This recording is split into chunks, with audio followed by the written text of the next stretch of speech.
Next भी गल करांगे पॉलीडेंडेट्स लिगेंड्स। ਜਿਹੜੇ पॉलीडेंडेट्स ਦੇ ਕੀ ਹੁੰਦਾ ਜੀ डाइडेंडेट ट्राइडेंडेट ਉਸ ਤੋਂ ਬਾਅਦ ਕਿਹੜੇ ਆ ਜਾਂਦੇ ਹੈਗੇ ਟੈਟਰਾडेंडेट पेंटाडेंडेट हेक्साडेंडेट ठीक है जी। और ਜਦੋਂ ਜੀ ਗੱਲ ਕੀਤੀ ਸੀ ਥਾਇਰੀਨ ਡਾਇਮੀਨ ਦੀ ऑक्सैलेटोन ਨੂੰ ਬੋਲਦੇ ਆ ਜਾਂ ਕੀ ਬੋਲਦੇ ਨੇ ਨੂੰ ऑक्सैलेट आयन ਉਸ ਤੋਂ ਬਾਅਦ adipic acid acetic acid EDTA ethylene diamine और हेक्सा के तरह के केस कीता है मैंने एग्जांपल भी कीती है ਉਹਦੀ ਮੈਂ ਭੇਜੀ ਸੀ ਵੀਡੀਓ ਦੇ ਨਾਲ। ਚਲੋ ਇਹਨੂੰ ਨੋਟ ਕਰੋ ਜੀ। ਇਹਦੇ ਨੰਬਰ 4 ਜਾਂ ਡੀ ਪਾ ਕੇ ਲਿਖ ਦਿਓ। ਮੈਂ ਡੀ ਲੈ ਕੇ ਚੱਲਦਾ ਡੀ ਲੈ ਕੇ ਚੱਲੋ। ਹੁਣ ਇਹਦੀ ਗੱਲ ਕਰਾਂਗੇ ਜੀ ਪੋਲੀਡੈਂਡੇਟ ਲਿਗੈਂਡਸ। पॉलीडेंडेट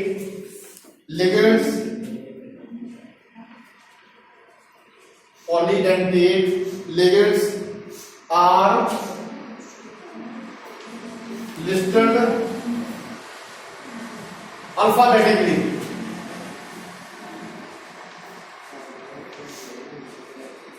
भाई ਜਿਹੜੇ ਬੱਚੇ ਨੇ ਵੀਡੀਓ ਵੇਖੇ ਨੂੰ ਪਤਾ ਹੋਊਗਾ ਇਹਦੇ ਵਿੱਚ ਮੈਂ ਅਥਾਈਲਿਨ ਡਾਇਮੀਨ ਦੀ ਗੱਲ ਕਰੂੰਗਾ, ऑक्सैलेट आयन ਦੀ ਗੱਲ ਕਰੂੰਗਾ, ਉਸ ਤੋਂ ਬਾਅਦ EDTA ਦੀ ਗੱਲ ਕਰੂੰਗਾ ਜਿਹਦੇ ਵਿੱਚ डाइडेंडेट ट्राइडेंडेट और टेट्राडेंडेट पेंटाडीन कीता हेक्साडेंडेट कीता है। उसके बाद ये सारे दी गल होगी और इन्हों भी अल्फाबेटिकली अहीं की करते हैं जी नेमिंग करते हैं इन्हां दी। सो देखो जी सब तो पहले मैं गल करूंगा जी थायरीन डायमीन दी जिन्हों अहीं कहते हैं एब्रीवेट करते हैं EN दे नाल। और देखो जी ये खासियत होंदी है जिहड़ा डाइडेंडेट लिगेंड्स है वो 2 स्टैंडिंग लेंस फुलफिल करदा। अगर एक लगा ना 2 लेंस फुलफिल करूंगा, अगर 2 लगे ना 4 लेंस फुलफिल करूंगा, अगर 3 लगे तो 6 लेंस फुलफिल करूंगा। मीन अगर एक है ना ये 2 कोऑर्डिनेट नंबर ਜਿਹੜੇ ਆ ਜਾਂ 2 ਸੈਕੰਡਰੀ ਲੈਂਸ ਫੁਲਫਿਲ ਕਰੂਗਾ। अगर 2 आ फिर क्या होगा जी 4 कोऑर्डिनेशन नंबर होगा, 4 सेकेंडरी लेंस फुलफिल करूंगा। अगर 3 होंगे तो 6 सेकेंडरी लेंस फुलफिल करूंगा। ये तो कोऑर्डिनेशन नंबर 6 होगा। आगे जाके जी ਇਹਦੀਆਂ डायग्राम्स करनी है, स्ट्रक्चर करने हैं, आदम चीज पता लग जूगी। ਹੁਣ ਤਾਂ ਹੋਇਆ ਜਾਂਦਾ ਹੈ ਸਾਰੇ ਲੀਕ ਹੁੰਦੇ ਆਉਂਦਾ ਹੈ और पता लगूगा पूरा डायग्राम बनूगी, डायग्राम में देखूगा तुहानू कि जिथे अहीं NH ਜਿਹੜੇ 2 ਲਾਉਂਦੇ ਪਏ ਇਹਨੂੰ ਇੱਕ ਲਾਉਣ ਦੀ ਲੋੜ ਹੈ। ਇਹਨੇ ਇੱਕ ਨੇ 2 ਤੇ ਦੋਵਾਂ ਜਿੰਨਾ ਕੰਮ ਕਰਨਾ। ਸੋ ਇਹ 2 ਸੈਕੰਡਰੀ ਲੈਂਸ ਫੁਲਫਿਲ ਕਰਦਾ ਵਾ। ਮੈਂ ਉਦੋਂ ਦੱਸ ਦਿੱਤਾ ਵਾ ਇਹਨੇ ਵੀਡੀਓ ਵੇਖ ਕੇ ਨੂੰ ਪਤਾ ਹੋਊਗਾ, ਨਹੀਂ ਤੇ ਨਹੀਂ ਵੇਖੀ ਕੋਈ ਦਿੱਕਤ ਨਹੀਂ। ਚਲੋ ਜੀ ਇੱਕ ਮਿੰਟ ਜੀ ਇਹਦੀ ਨੋਟ ਕਰੋ ਜੀ ਜਲਦੀ ਜਲਦੀ ਕੀ ਹੁੰਦੀ ਆ ਜਿਹੜੇ ਪੋਲੀਡੈਂਡੇਟ ਦੇ ਲਿਗੇਂਡ ਦੇ ਕਿਹੜੇ ਕਿਹੜੇ ਕੀਤੇ ਸੀ। ਸਭ ਤੋਂ ਪਹਿਲਾਂ ਇਹ ਥਾਇਲੀਨ ਡਾਇਮੀਨ ਕੀਤਾ ਹੈ ਜਿਹਦਾ ਜਿਹਨੂੰ ਅਸੀਂ EN ਦੇ ਨਾਲ ਐਬਰੀਵੇਟ ਕਰਦੇ ਹਾਂ।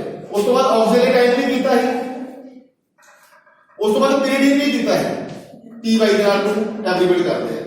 ਸੋ ਵੇਖੋ ਜੀ ਇਹਦੇ ਵਿੱਚ ਫਸਟ ਪ੍ਰੈਫਰੈਂਸ ਕਿਹਨੂੰ ਦਵਾਂਗੇ? ਮੈਂ ਲਿਖਿਆ ਨਾ ਪੋਲੀਡੈਂਡੇਟ ਲਿਗੇਂਡਸ ਆਰ ਲਿਸਟਡ ਅਲਫਾਬੈਟਿਕਲੀ। ਇਹ ਉਹਦੀ ਐਗਜ਼ਾਮਪਲ ਹੈ। ਦੱਸੋ ਜੀ ਕਿਹੜਾ ਪਹਿਲਾ ਹੋਊਗਾ ਕਿਹੜਾ ਬਾਅਦ ਚ ਹੋਊਗਾ? E पहला होगा पक्का? उस बाद क्या होगा?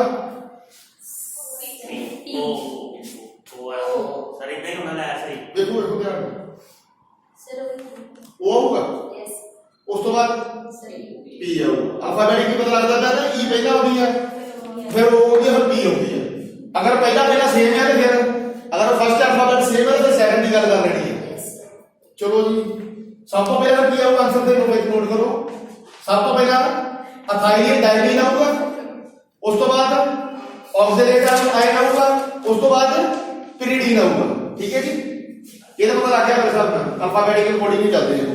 चलो नेक्स्ट देखो जी नेक्स्ट ਦੇ ਵਿੱਚ ਹੋਰ ਚੀਜ਼ ਹੈ ਕਿ ਜਦੋਂ ਵੀ ਅਸੀਂ ਕੋਆਰਡੀਨੇਸ਼ਨ ਐਂਟੀਟੀ ਲਿਖਦੇ ਹਾਂ, ਜਦੋਂ ਵੀ ਕੋਆਰਡੀਨੇਸ਼ਨ ਐਂਟੀਟੀ ਲਿਖਦੇ ਹਾਂ ਉਹਦੇ ਨਾਲ ਅਸੀਂ ਕੀ ਲਾਉਣੇ ਆ? ਸਕੁਅਰ ਬ੍ਰੈਕਟ ਲਾਉਣੇ ਆ। ਠੀਕ ਹੈ ਜੀ ਪਲੀਜ਼ ਇਹ ਚੀਜ਼ ਨੋਟ ਰੱਖੋ ਬੜੀ।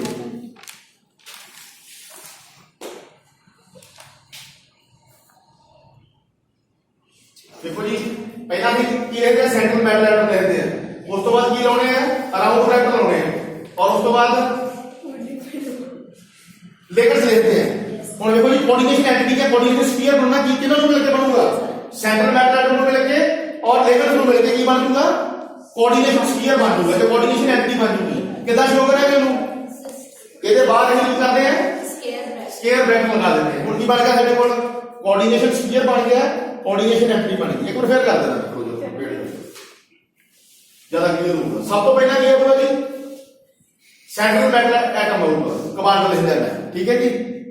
उस तो बाद ਇਹਦੇ ਨਾਲ ਕੀ ਹੋਊਗਾ, ਲਿਗेंड ਹੋਣਗੇ, और लिगेंड से आती ਕੀ ਕਰਾਂਗੇ ਪਹਿਲਾਂ ਰਾਉਂਡ ਬ੍ਰੈਕਟ ਲਾਵਾਂਗੇ, ਉਹਦੇ ਕਿੰਨੇ ਮੋਲੀਕੂਲ ਹੈ ਉਹ ਲਿਖਾਂਗੇ। ਉਸ ਤੋਂ ਬਾਅਦ ਹੁਣ ਦੀ ਕੋਆਰਡੀਨੇਸ਼ਨ ਐਂਟੀਟੀ ਬਣਨੀ ਹੋਈ, ਅਸੀਂ ਕੀ ਕਰਾਂਗੇ, स्क्वायर ब्रैकेट लगा देंगे, ठीक है जी। नोट कर लो इस काफी।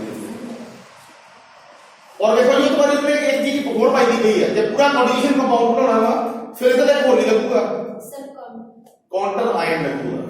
सो इधर ना केड़ा लगूगा, Cl3 लगूगा, Cl3 लगूगा, ठीक है जी। इतना काउंटर हुन ये की बन गया, सारे में बोलेंगे उनको बोलेंगे कोऑर्डिनेशन कंपाउंड। यहां पर अगर पढ़ने से कई बुक में लिखा था कोऑर्डिनेशन कॉम्प्लेक्स, कई बुक में कोऑर्डिनेशन कॉम्प्लेक्स में लिखा था, ठीक है जी। अब अपने बीएससी वगैरह की करनी है ना, वो तो कोऑर्डिनेशन कॉम्प्लेक्स में भी बता होता है, ठीक है। सो देखो जी ये तो नहीं बन गया, कोऑर्डिनेशन कॉम्प्लेक्स बन गया, सारी चीजें मिल गई। सो देखो जी ਇਹਦੇ एक और चीज है, ਇਹਦੇ स्पेस नहीं होनी चाहिए कोड, ਇਹਦੇ ਵਿੱਚ नो स्पेस, बिल्कुल कंटिन्यू लिख देना है।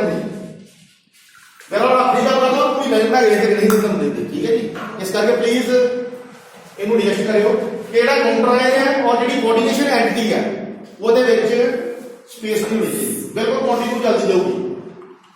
ਉਸ ਤੋਂ ਬਾਅਦ ਦੇਖੋ ਜੀ ਜਿਹੜਾ ਸਾਡਾ ਲਿਗेंड ਹੈ, ਲਿਗेंड ਨੂੰ ਕਿਦਾਂ ਸ਼ੋ ਕਰਦੇ ਆ, ਰਾਉਂਡ ਬ੍ਰੈਕਟ ਨਾਲ। ਜਿਹੜਾ ਲਿਗेंड ਹੈ ਉਹ ਕਿਦਾਂ ਸ਼ੋ ਕਰਦੇ ਆ, ਰਾਉਂਡ ਬ੍ਰੈਕਟ। ਇਹ ਰਾਉਂਡ ਬ੍ਰੈਕਟ ਦਾ ਹੋਰ ਵੀ ਨੇਮ ਹੁੰਦਾ, ਪੀ ਦੇ ਉੱਤੇ ਚੇਤਾ ਨਹੀਂ ਆਉਂਦਿਆ, ਉਹ ਅੱਜ ਬੜਾ ਦਿਮਾਗ ਵੀ ਹਿੱਲ ਗਿਆ ਵਾ, ਇਸ ਕਰਕੇ ਚੇਤਾ ਨਹੀਂ ਹੁੰਦਾ ਪਿਆ। ਵੈਸੇ ਵੀ ਨੈਟ ਤੇ ਚੈੱਕ ਕਰ ਲਓ, ਵੈਸੇ ਰਾਉਂਡ ਬ੍ਰੈਕਟ ਵੀ ਬੋਲ ਦਿੰਦੇ ਜਾਂ ओपन इंटरवल क्लोज इंटरवल भी बोल देते हैं, इनको ओपन इंटरवल इनको क्लोज इंटरवल, ठीक है जी। राउंड ब्रैकेट, ठीक है जी। और जेड़ा कोऑर्डिनेशन स्फीयर है या कोऑर्डिनेशन एंटिटी उनको किधर नोट करते हैं, स्क्वायर ब्रैकेट। प्लीज नोट कर लो, बड़े सारी ये नेमिंग है, ਇਹਦੇ ਕੋਡਿੰग करनी की बात है। स्क्वायर ब्रैकेट वैसे मैं दोबारा मनोज, हाँ जी सर, हाँ सुनो, स्क्वायर ब्रैकेट, ठीक है जी। एक बार फिर रिपीट करना, पहला सेंट्रल मैग्नेट एटम, उसके बाद लिगेंड्स, लिगेंड्स के राउंड ब्रैकेट लगती है, उसके बाद कोऑर्डिनेशन एंटिटी बन जाती है, सारी स्क्वायर ब्रैकेट हम शो करते हैं। उसके बाद काउंटर लगना और स्पेस नहीं होनी चाहिए, ठीक है जी। और सारे को मिलकर की बन जाता है, कोऑर्डिनेशन कंपाउंड बन जाता है, कोऑर्डिनेशन कॉम्प्लेक्स बन जाता है। चलो जी ये भी हो गया था। उस तो बाद देखो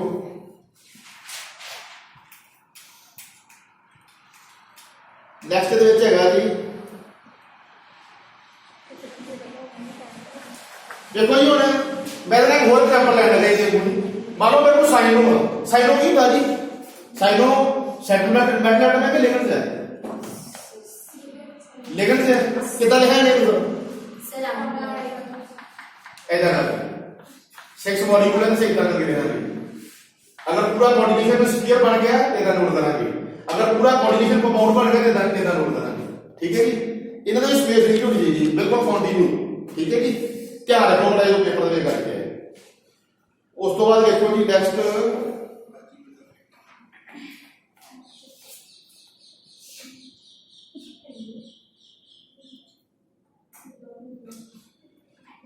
चलो जी नेक्स्ट देखो पॉइंट ਦੇ ਵਿੱਚ ਇਹ ਦੋ एग्जांपल तो हो गया ਤੁਹਾਡੇ ਕੋਲ, एक ये हो गई है, एक एग्जांपल हो गई है। थर्ड बार देखो जी, थर्ड बार मैं फिर नोट करूंगा, पहला सारा सेंट्रल मैग्नेट एटम आ गया, फिर ਇਹਦੇ ਨਾਲ लिगेंड्स आ गया और राउंड ब्रैकेट ਜਿਹੜੀ क्लोज कर दी है।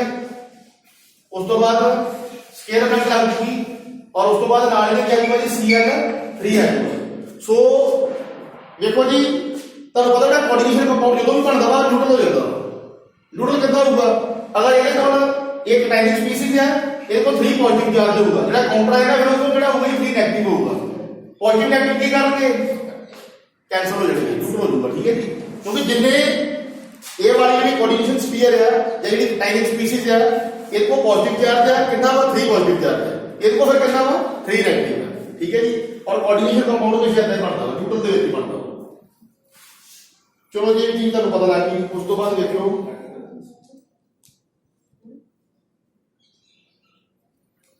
एक कहते चीज हो रहा जी, देखो जी जिवें ही अमीन की गल करिए या अमोनिया की गल करिए वो भी लिख सकते हैं, साइडों भी लिख सकते हैं, उस तो बाद होर भी अगर कोऑर्डिनेशन कंपाउंड का लिख सकते हैं। बट अगर साढ़े को ये वाला आ जाए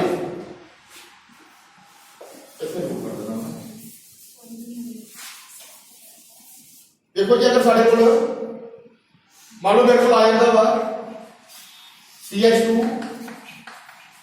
NH2 CH2 ਇਹਨੂੰ ਕੀ ਬੋਲਾਂਗੇ, ਉਹਨੇ ਨਾਮ ਲਿਖਿਆ ਹੈ ਇਹਦਾ, ਇਹ ਵੀ ਇੱਕ ਲਿਮਿਟ ਹੈ, ਇਹਦਾ ਨਾਮ ਕੀ ਆ EN, ਜਿਹਨੂੰ ਬੋਲਦੇ ਆ ਥਾਇਰੀਨ ਡਾਇਮੀਨ। ਇਹਨੂੰ ਕੀ ਬੋਲਦੇ ਆ, ਇਹਦਾ ਪੂਰਾ ਨਾਮ ਹੁੰਦਾ ਥਾਇਰੀਨ ਡਾਇਮੀਨ। ਇਹਨੂੰ ਅਸੀਂ ਲਿਖ ਸਕਦੇ ਹਾਂ ਇਹਦੇ ਵਿੱਚ ਆਸਕੀ ਦਾ ਰਾਉਂਡ ਬ੍ਰੈਕਟ ਦੇ ਵਿੱਚ, ਜਦੋਂ ਪੇਪਰ ਦੇ ਵਿੱਚ ਕਰੋਗੇ ਨਾ ਇੰਨੀ ਸਾਰੀ ਹੀਟ ਭਰ ਜਿਹੜੀ ਘਟੀ ਇਹਨੂੰ ਲਿਖਦੇ। ਠੀਕ ਹੈ ਜੀ। ਸੋ ਦੇਖੋ ਜੀ ਇਹਨੂੰ ਅਸੀਂ ਨਹੀਂ ਲਿਖ ਸਕਦੇ, ये भी एक लेवल से है, इसका छोटा नाम एक वाला, यदि एब्रिविएशन EN है, बस पूरा नाम ले लो थायरीन डायमीन। थायरीन डायमीन है, अगर फार्मूला निकालो तो फार्मूला है वाला CH2 single bond Na2 single bond Na2। अगर ये भी इसे लिखना नहीं लिख सकते, फिर भी अगर की यूज करते हैं या एब्रिविएशन यूज करते हैं EN, यदि की यूज करते हैं एब्रिविएशन यूज करते हैं। सो उस तो बाद देखो जी और एक एग्जांपल लेना तो बाद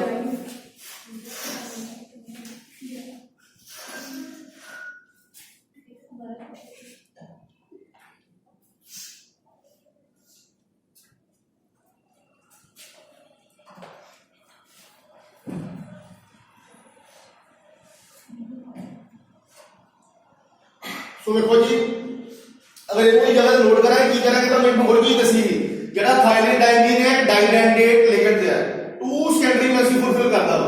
जिथे ये शेल आए है ना ये तीन बहुत है, क्योंकि ये एक जेड़ा डाइडेंटेट लिगेंड है वो टू सेकेंडरी मर्सी फुलफिल करता हो।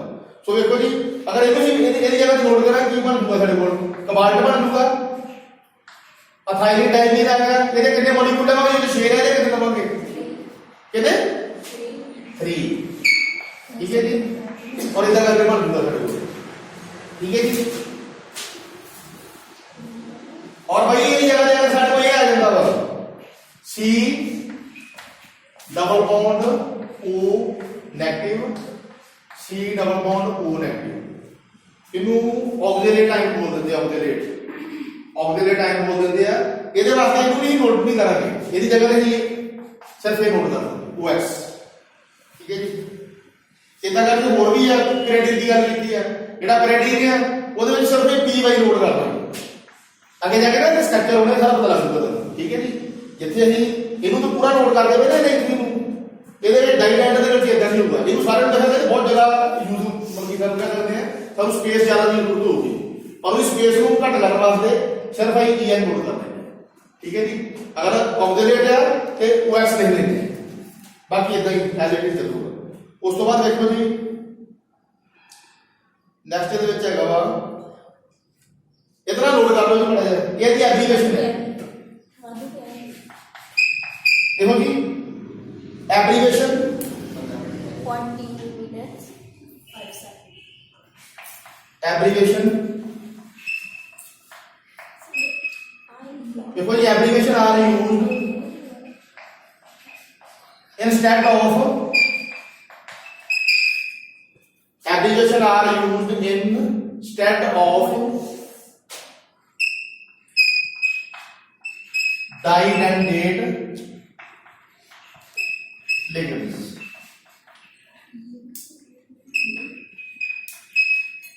और एग्जांपल के तौर पर ले सकते हैं, एग्जांपल की केड़ी-केड़ी आ चुकी एग्जांपल की आ जाऊंगा जी ऑक्सिलेट आ जाऊंगा, थायरीन डायमीन आ जाऊंगा, पेरेटीन आ जाऊंगा। भाई एग्जांपल में से नोट कर देगा जी, जेडी दी एग्जांपल है थायरीन डायमीन का EN आ जाऊंगा, सिर्फ ਉਹਦੀ एब्रिविएशन EN ही होती है। और उस तो बाद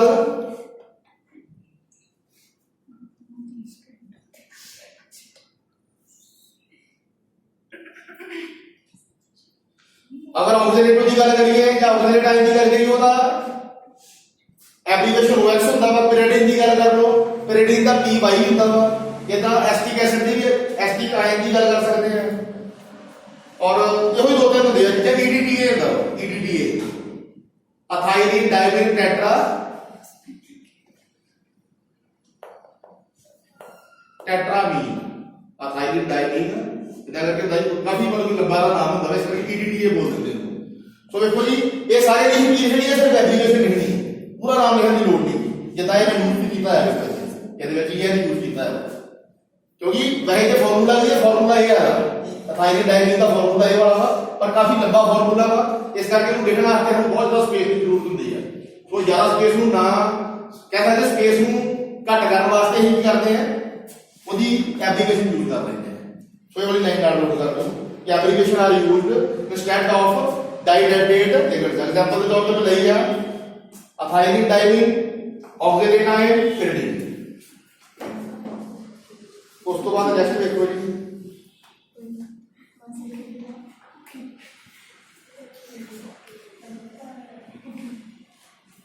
एक भाई एक होर चीज अगर ਤੁਹਾਨੂੰ ਕਿਤੇ ਤੁਸੀਂ ਕਨਫਿਊਜ਼ਨ ਨਾ ਹੋਵੇ ਤਾਂ ਕਰਕੇ ਫਿਰ ਕਮੈਂਟ ਇਹਦੇ ਨਾਲ ਮੰਨ ਲਓ EDTA ਲਿਖਿਆ ਹੋਵੇ ਫਿਰ ਕੀ ਕਰੋਗੇ ਹੁਣ ਕਿਹੜਾ ਪਹਿਲਾਂ ਲਓਗੇ ਇਹ ਪਹਿਲਾਂ ਲਓਗੇ ਕਿ ਇਹ ਪਹਿਲਾਂ ਲਓਗੇ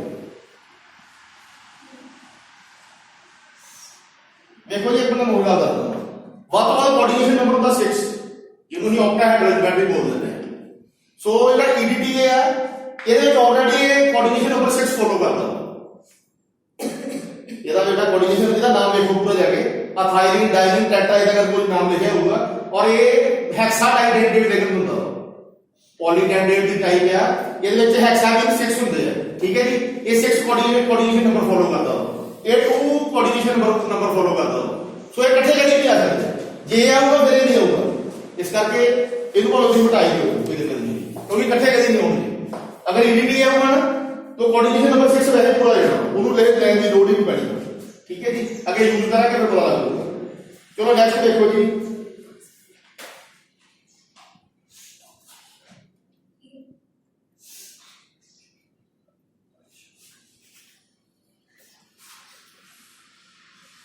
भाई वीडियो कैसे दसो तो कितनी होगी है भाई होगी है ਇਹਨੂੰ ਲੈ ਕੇ ਦੇਖੋ ਨਵਾਂ ਟੌਪਿਕ ਆ ਗਿਆ ਦੇਖੋ ਜੀ ਹੁਣ ਪਹਿਲਾਂ ਹੀ ਕਿਹਦੀ ਗੱਲ ਕਰਦੇ ਪਏ ਹਾਂ ਪਹਿਲਾਂ ਸਿਰਫ ਅਸੀਂ ਫਾਰਮੂਲੇ ਦੀ ਗੱਲ ਕਰਦੇ ਪਏ ਹਾਂ ਹੁਣ ਤੁਹਾਨੂੰ ਫਾਰਮੂਲਾ ਦਿੱਤਾ ਉਹਦੀ ਦਾ ਨੇਮ ਉੱਥੋਂ ਵੇਖ ਕੇ ਨੇਮ ਬਣਾਉਣਾ ਜਿਵੇਂ ਤਾਂ NaCl ਲਿਖਿਆ ਵਾ NaCl ਵੇਖ ਕੇ ਦੱਸਣਾ ਕਿ ਸੋਡੀਅਮ ਕਲੋਰਾਈਡ ਹੈ ਜਿਵੇਂ CO2 ਦਿੱਤਾ ਉਹ ਕਹੋਗੇ ਵੇਖ ਕੇ ਕਿ ਇਹ ਕਾਰਬਨ ਡਾਈਆਕਸਾਈਡ ਹੈ CH4 है ये कहोगे ये मीथेन है ठीक है जी इदा करके H2O की बेच के तो वाटर है ठीक है जी इदा बहुत सारी एग्जांपल्स आ जाएंगे इसमें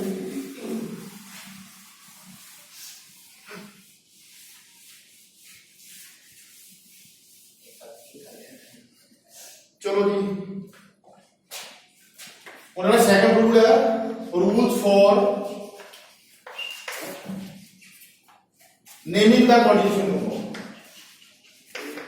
rules for naming the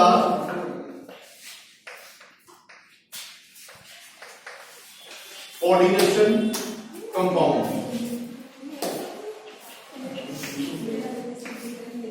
rules for naming the coordination compounds भाई देखो ये इतना होगा जिवें 3 नंबर दे दो 3 नंबर दे दो 3 नंबर दे दो कोई बनता 3 नंबर है सो ਇਹਦੇ ਵਿੱਚ ਕੀ ਹੋਊਗਾ ਜੀ ਇਹਦੇ ਵਿੱਚ ਤੁਹਾਨੂੰ ਜਿਵੇਂ ਫਾਰ ਐਗਜ਼ਾਮਪਲ ਤੁਹਾਨੂੰ NaCl ਦਿੱਤਾ ਵਾ ਫਾਰਮੂਲਾ ਦਿੱਤਾ ਵਾ ਤੁਸੀਂ ਕਿਵੇਂ ਹੋ ਕੇ ਲਿਖਦੇ ਨੇ ਇਹਨੂੰ ਲਿਖ ਦੋਗੇ ਇਹਦਾ ਨਾਮ ਕੀ ਲਿਖ ਦੋਗੇ ਇਹਦਾ ਨਾਮ ਕੀ ਆਜੂਗਾ ਨੇਮ ਕੀ ਆਜੂਗਾ ਤਾਂ ਸੋਡੀਅਮ ਕਲੋਰਾਈਡ ਇਹਦਾ ਐਗਜ਼ਾਮਪਲ ਆਪਾਂ ਹੋਰ ਲੈਣੇ ਇੱਕ ਥੋੜੀ ਮੁਸ਼ਕਲ ਲੈ ਲੈਣੇ ਆ ਆਪਾਂ ਲਿਖ ਲੈਣੇ ਇਹਦੇ ਵਿੱਚ H2O ਲੈ ਕੇ ਵੇਖੋ ਕੀ ਹੋਊਗਾ ਜੀ ਇਹਦਾ ਨੇਮ ਕੀ ਹੋਊਗਾ ਹੈ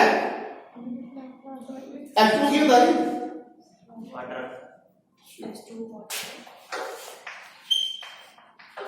ਉਸ ਤੋਂ ਬਾਅਦ ਜੇ ਗੱਲ ਕਰ ਲਓ CH4 ਦੀ ਇਹ ਕੀ ਹੋਊਗਾ ਹੈ ਮੀਥੇਨ ठीक है जी इदा करके ਤੁਸੀਂ OH ਦੀ ਗੱਲ ਕਰ ਲਓ ਇਹ ਕੀ ਹੁੰਦਾ ਵਾ हाइड्रोक्सी ठीक है जी ਹਾਈਡਰੋਕਸੀ ਬੋਲਦੇ ਨੇ। ਸੋ ਇਦਾਂ ਕਰਕੇ ਇਹੋ ਜਿਹੀ ਤੁਸੀਂ ਤੁਹਾਨੂੰ ਫਾਰਮੂਲੇ ਦਿੱਤੇ ਆ, ਤੁਸੀਂ ਫਾਰਮੂਲੇ ਨੂੰ ਇਹ ਕੀ ਕਰਦੇ ਭਾਈ ਇਹਦਾ ਨੇਮ ਲਿਖਦੇ ਪਏ, ਇਹ ਵਾਲੇ ਫਾਰਮੂਲੇ ਦਿੱਤੇ ਆ ਔਰ ਤੁਸੀਂ ਇਹਦੇ ਲਈ ਕੀ ਕਰਦੇ ਪਏ ਨੇਮਿੰਗ ਕਰਦੇ ਪਏ ਜੀ। ਠੀਕ ਹੈ ਜੀ। ਹੁਣ ਇਹਦੇ ਕੋਲ ਦੇਖੋ ਜੀ ਇਹ ਕੋਆਰਡੀਨੇਸ਼ਨ ਕੰਪਾਊਂਡ ਨੂੰ ਕਿੱਦਾਂ ਯੂਜ਼ ਕਰਾਂਗੇ।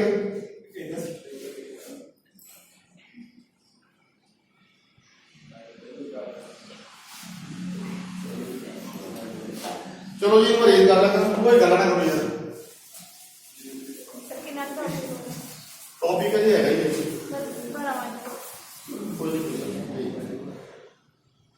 चलो जी थोड़े गल करनी है आयनिक कंपाउंड की। आयनिक कंपलेक्स की गल करते हैं भाई, जो कोऑर्डिनेशन कंपाउंड में आयन होंगे और वो आयन डिसोसिएट नहीं करता। ठीक है जी, आपकी प्रॉपर्टी रिटेन करके रखता वा। जिवें ही NaCl ਨੂੰ ਪਾਣੀ ਘੋਲਦੇ ਆ ਨਾ Na ਲੱਗ ਹੋ ਜਾਂਦਾ, Cl ਲੱਗ ਹੋ ਜਾਂਦਾ, ਪਰ ਕੋਆਰਡੀਨੇਸ਼ਨ ਕੰਪਾਊਂਡ ਜਿੱਦਾਂ ਨਹੀਂ ਹੁੰਦਾ।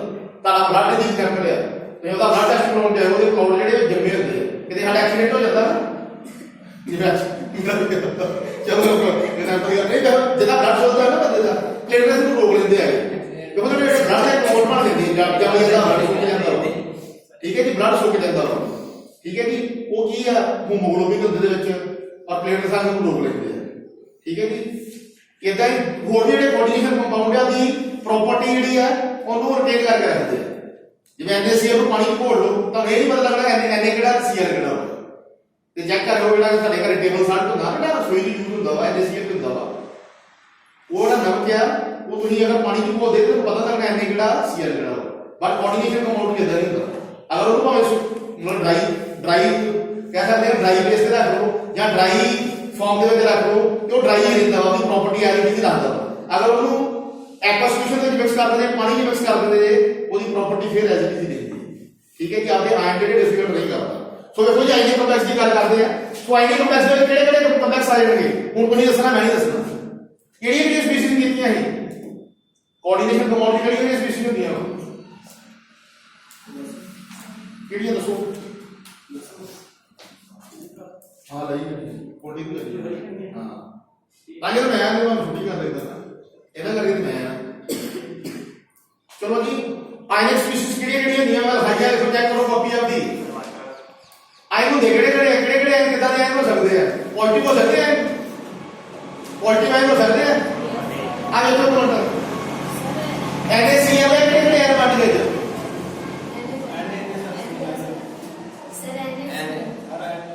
ਕਿਹੜਾ ਹੋਊਗਾ ਕਿਹੜਾ ਹੋਊਗਾ ਤਾਂ Cl ਨੈਗੇਟਿਵ। ਤੇ ਇਹਨੂੰ ਕੀ ਬੋਲ ਸਕਦੇ ਆ, ਪੋਜ਼ਿਟਿਵ ਨੂੰ ਕੀ ਬੋਲਦੇ ਆ ਕੈਮਿਸਟਰੀ ਦੀ ਲੈਂਗੁਏਜ ਵਿੱਚ ਕਟਾਇਨਿਕ ਸਪੀਸੀਜ਼। ਉਹ ਕੀ ਹੁੰਦਾ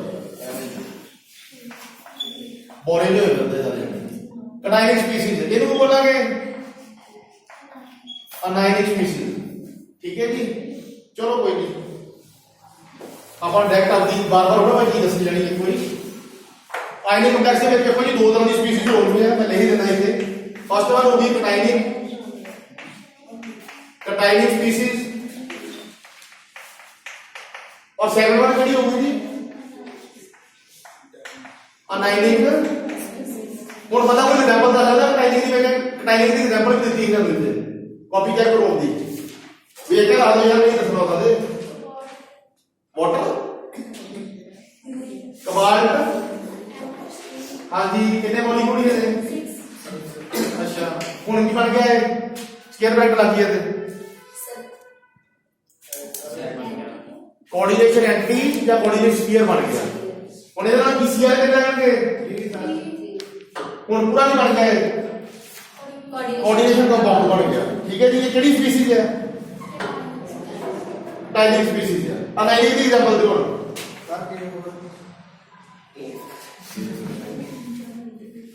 भाई इधर K4 की है K4 की है ਵਿੱਚ काउंटर आए ने सेटलमेंट एटम है काउंटर आए ने और इन्हें पहला क्यों लेते पे हैं क्योंकि ये पॉजिटिव है इस करके पहला लेते पे देखो इधर पॉजिटिव चार्ज होगा चेक करो बड़ा इधर। चलो अगे नोट करो अगे नाल की है स्क्वायर ब्रैकेट लगी Fe अगे Cn 6। ठीक है जी, ਹੁਣ ਜਿਹੜਾ ਤੁਹਾਡਾ ਕੋਆਰਡੀਨੇਸ਼ਨ ਐਂਟਰੀ ਹੈ ਉਹ ਤੁਹਾਡੀ ਨੈਗੇਟਿਵ ਹੋਊਗੀ, ਬਟ ਜਿਹੜਾ ਕਾਉਂਟਰ ਹੈ ਨਾ ਪੋਜ਼ਿਟਿਵ ਹੋਊਗਾ। ਇਸ ਕਰਕੇ ਕੀ ਬੋਲਦੇ ਨੇ, ਡਾਇਨਿਕ ਸਪੀਸੀਜ਼ ਬੋਲ ਦਿੰਦੇ ਆ। ਠੀਕ ਹੈ ਜੀ। ਪਹਿਲੀਆਂ ਵੀਡੀਓ ਪਲੀਜ਼ ਇੱਕ ਵੇਖ ਲਓ, ਜਿਹੜੀਆਂ ਪਹਿਲੀਆਂ ਵੀਡੀਓ ਮੈਂ ਭੇਜੀਆਂ ਨਾ ਉਹ ਵੇਖ ਲਓ ਕਰੀ। ਹੁਣ ਮੈਂ ਬਾਰ-ਬਾਰ ਦੱਸ ਨੂੰ ਰਿਹਾ ਕਿਉਂਕਿ ਆਪਾਂ ਨੂੰ ਸਵੇਰੇ ਸਵੇਰੇ ਭਜਾਉਣਾ। ਠੀਕ ਹੈ, ਚਲੋ ਜੀ ਇਹ ਦੋ ਐਗਜ਼ਾਮਪਲ ਹੈ, ਇਹਦੇ ਅਕੋਰਡਿੰਗ ਨਹੀਂ ਜੀ ਨੇਮਿੰਗ ਕਰਦੇ ਇੱਕ ਮਿੰਟ।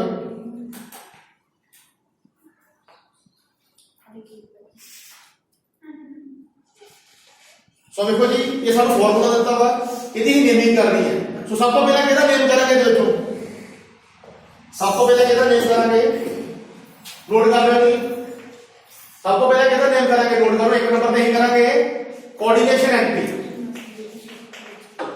ਇੱਕ ਨੰਬਰ ਤੇ ਇਹਨੂੰ ਕਿਹਦਾ ਨੇਮ ਕਰਾਂਗੇ ਜੀ, ਕੋਆਰਡੀਨੇਸ਼ਨ ਐਂਟਰੀ ਦਾ ਜਾਂ ਕੋਆਰਡੀਨੇਸ਼ਨ ਸਫੀਅਰ। ਬਈ ਪਹਿਲਾਂ ਇਹਦਾ ਨੇਮ ਕਰਾਂਗੇ, ਫਸਟ ਪ੍ਰੈਫਰੈਂਸ ਇਹਨੂੰ ਹੋਊਗੀ, ਇਹਨੂੰ ਫਸਟ ਪ੍ਰੈਫਰੈਂਸ ਹੋਊਗੀ ਜੀ। ਉਸ ਤੋਂ ਬਾਅਦ ਕਿਹਦੀ ਨੇਮਿੰਗ ਕਰਾਂਗੇ ਜੀ, 2 ਨੰਬਰ ਤੇ। ਭਾਈ 2 ਨੰਬਰ ਤੇ ਕਿਹਦੀ ਨੇਮਿੰਗ ਹੋਊਗੀ, ਦੱਸ ਦੋ ਯਾਰ, ਇੱਕੋ ਜੀ ਕੀ ਬਾਈ ਦੀ ਪਈ ਹੈ। ਸਾਰਾ ਕੋਆਰਡੀਨੇਸ਼ਨ ਸਫੀਅਰ ਤੇ ਕਵਰ ਹੋ ਗਿਆ। ਲਾਸਟ ਕੀ ਬਾਈ ਹੋ ਗਿਆ ਵਾ, ਕੀ ਬਾਈ ਦਾ ਜੀ, ਕਾਉਂਟਰ ਆਇਆ। ਠੀਕ ਹੈ ਜੀ, ਕੰਬਾਈਨਡ ਠੀਕ ਹੈ ਨਾ, ਨੋਟ ਕਰ ਲਓ ਜੀ। ਇਹ ਸਿਰਫ ਕਟਾਈਨਿਕ ਸਪੀਸੀਜ਼ ਦੇ ਵਿੱਚ ਹੈ ਜੀ। ਜਿਹੜੀ ਕਟਾਈਨਿਕ ਸਪੀਸੀਜ਼ ਆ ਉਹਦੇ ਵਿੱਚ ਉਹਦੀ ਗੱਲ ਹੁੰਦੀ ਪਈ ਹੈ। ਹੁਣ ਅਨਾਈਨਿਕ ਦਾ ਦੱਸ ਸਕਦੇ ਜੀ ਵੇਖ ਕੇ, ਅਨਾਈਨਿਕ ਦਾ ਦੱਸ ਸਕਦੇ ਜੀ ਵੇਖ ਕੇ ਦੱਸੋ ਅਨਾਈਨਿਕ ਦੇ ਵਿੱਚ ਕੀ ਹੋਊਗਾ, ਇਹਦੇ ਆਪੋਜ਼ਿਟ ਹੋਊਗਾ ਕਿ ਸੇਮ ਹੋਊਗਾ। ਅਨਾਈਨਿਕ ਸਪੀਸੀਜ਼ ਕੀ ਹੋਊਗਾ ਜੀ, ਵੇਖੋ ਜੀ ਫਰਕ ਕੀ ਆ। ਇਹਦੇ ਉੱਤੇ ਇੱਥੇ 3 ਪੋਜ਼ਿਟਿਵ ਚਾਰਜ, ਇਹਦੇ ਉੱਤੇ 3 ਨੈਗੇਟਿਵ, ਕੱਟ ਕੇ ਨਿਊਟਰਲ ਹੋ ਗਏ। ਇਹਦੇ ਉੱਤੇ 4 ਪੋਜ਼ਿਟਿਵ ਹੈ, ਇਹਦੇ ਉੱਤੇ 4 ਨੈਗੇਟਿਵ ਹੈ। ਹੁਣ ਦੱਸੋ ਬੜਾ ਫਰਕ ਕੀ ਹੈ ਦੋਵਾਂ ਦੇ ਵਿੱਚ,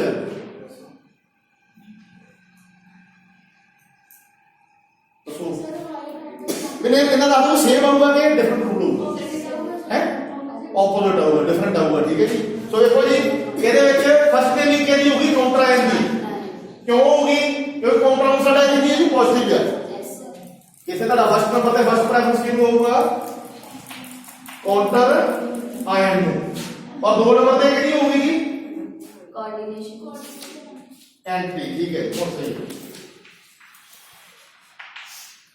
कोऑर्डिनेशन एंट्री या कोऑर्डिनेशन स्फीयर भी कहते हैं। प्लीज नोट कर लो जी इतने फर्स्ट प्रेफरेंस इनू फर्स्ट प्रेफरेंस होगी जी काउंटर आयन इनू फर्स्ट प्रेफरेंस होगी इनू सेकंड प्रेफरेंस होगी। चलो जी ये मैं वीडियो जी स्टॉप कर देना। कितने हो गया 28 हो गया सर हम मुझे पैसे दे रहे हो 2 मिनट में। ठीक है जी।